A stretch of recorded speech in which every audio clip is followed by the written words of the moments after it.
భూకైలాస్లో ఉంది ఒక శివుడి పాట, దేవదేవ ధవళాచల, బ్లాక్ అండ్ వైట్ సినిమాలో పాట, రామారావు గారు నటించిన సినిమా. పాట పాడబోతున్నానండి.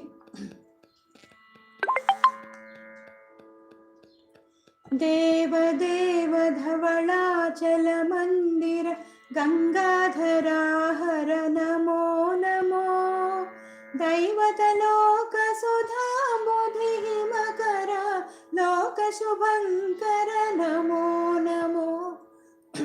దేవదేవ ధవళాచల మందిర గంగాధరా హర నమో నమో, దైవతలోక సుధాంబుధి హిమకర లోక శుభంకర నమో నమో.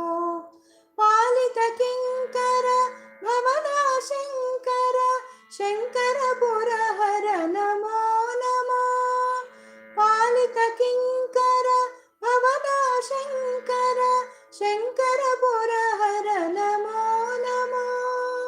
హాలాహలధర శూలాయుధకర శైలసుతావర నమో నమో, హాలాహలధర శూలాయుధకర శైలసుతావర నమో నమో.